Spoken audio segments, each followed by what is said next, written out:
अरविंद केजरीवाल हनुमान जी के भक्त हैं, लेकिन अब उनके हनुमान ही उड़ गए हैं। कैलाश गहलोत जो खुद को केजरीवाल का हनुमान कहते थे, उन्होंने न सिर्फ दिल्ली सरकार से बल्कि आम आदमी पार्टी से भी इस्तीफा दे दिया है।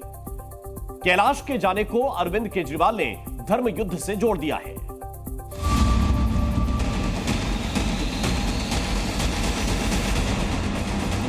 वाला चुनाव एक तरह से धर्म युद्ध है और इस बात का संकेत और इस बात का सबूत कि भगवान हमारे साथ है। अभी 3 दिन पहले इसका हमें संकेत मिला जब मेयर का चुनाव हुआ। भगवान भले ही अरविंद केजरीवाल के साथ हो, लेकिन हनुमान अब उनके साथ नहीं है। दिल्ली सरकार में मंत्री कैलाश गहलोत ने केजरीवाल का साथ छोड़ दिया। आम आदमी पार्टी से गहलोत के अलग होने से दिल्ली असेंबली इलेक्शन में केजरीवाल को कितना डेंट लगने वाला है, ये आपको आगे बताएंगे। लेकिन उससे पहले बड़ा सवाल ये है कि महज 1.5 महीने पहले खुद को अरविंद केजरीवाल का हनुमान बताने वाले जाट लीडर कैलाश गहलोत ने केजरीवाल को क्यों बाय बोल दिया। इसे समझने के लिए गहलोत की वो चिट्ठी आपको दिखाते हैं जिसे उन्होंने अरविंद केजरीवाल को लिखा है। केजरीवाल को लिखे लेटर में कैलाश गहलोत ने कई सवाल उठाए। उन्होंने सीधे शब्दों में कहा कि केंद्र सरकार से लड़ाई की वजह से वक्त बर्बाद हो रहा है, दिल्ली का विकास नहीं हो पा रहा है, साथ ही साफ यमुना का वादा अब तक पूरा नहीं हुआ, दिल्ली की जनता की उम्मीदें पूरी नहीं हो रही हैं, शीश महल को लेकर भी शर्मनाक विवाद जारी है और अब आम आदमी की राजनीति भी पार्टी में दिखाई नहीं दे रही।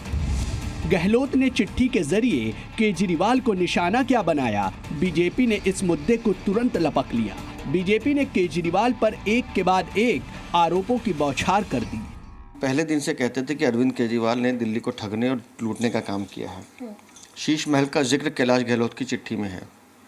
सबने देखा है करोड़ों रुपए की अय्याशी का सामान अरविंद केजरीवाल ने अपनी सुविधा के लिए जुटाया। किसके पैसे हैं? वो दिल्ली की जनता के टैक्स के पैसे हैं। और वो भ्रष्टाचारी चेहरा दिल्ली के सामने अब एक बेनकाब हो चुका था। यमुना की सफाई का मुद्दा कैलाश गहलोत ने लिखा है। माँ यमुना की सफाई के नाम पर केंद्र सरकार से 8,500 करोड़ रुपए भ्रष्टाचार में लील कर जाने वाले अरविंद केजरीवाल उसका हिसाब नहीं देते हैं। 10 साल के कुशासन और भ्रष्टाचार से प्रताड़ित होकर के इनके नेताओं ने, आम आदमी पार्टी के नेता, विधायक, मंत्री, पार्षद, इन्होंने पिछले काफ़ी समय से आम आदमी पार्टी को छोड़ना शुरू किया है। आज कैलाश गहलोत ने भी शायद इसीलिए, क्योंकि अंदर इनका दम घुटता है। जनता इनसे पूछती है कि आपने अपनी विधानसभा क्षेत्र में दिल्ली में मंत्री होते हुए दिल्ली के लिए क्या किया। इनके पास कोई जवाब नहीं है सिवाय इस्तीफा देने के। खास बात यह है कि कैलाश गहलोत आम आदमी पार्टी के शुरुआती प्रमुख नेताओं में थे। पार्टी में शामिल होने और विधायक बनने के महज 2 साल के अंदर ही उन्होंने कैबिनेट मंत्री का सफर तय कर लिया था। आखिर कैलाश गहलोत में वो कौन सा फैक्टर था जिसे केजरीवाल ने गहलोत को इतनी जल्दी हाई प्रोफाइल लीडर बना दिया? अब ये समझिए। दरअसल कैलाश गहलोत जाट समुदाय से आते हैं और दिल्ली की करीब 20 सीटें ऐसी हैं जहां जाट वोटर का बोलबाला है।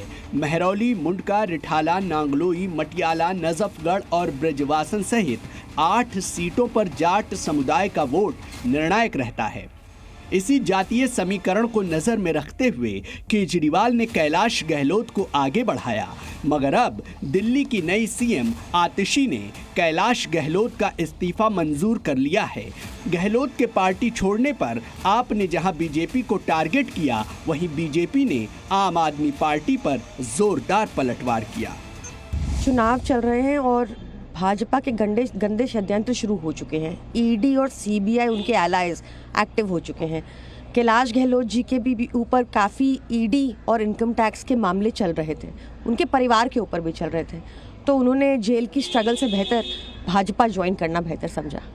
जो व्यक्ति दिल्ली का हितैषी होगा, अब वो अरविंद केजरीवाल का जैसे भांडा फूटा है, जिस प्रकार से उन्होंने मुख्यमंत्री से चिपके रहने का मोह दिखाया, कोर्ट के डंडे के बाद उन्होंने इस्तीफा दिया, तो जिसका भी सोच राष्ट्रवादी होगा, भारत माता की जय वाला होगा, उनके साथ नहीं रह पाएगा।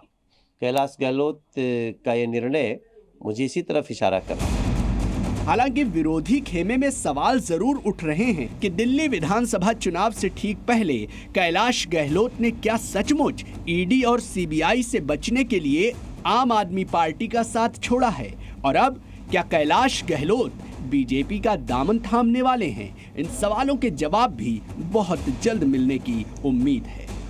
दिल्ली से नीतू झा के साथ ब्यूरो रिपोर्ट, जी मीडिया।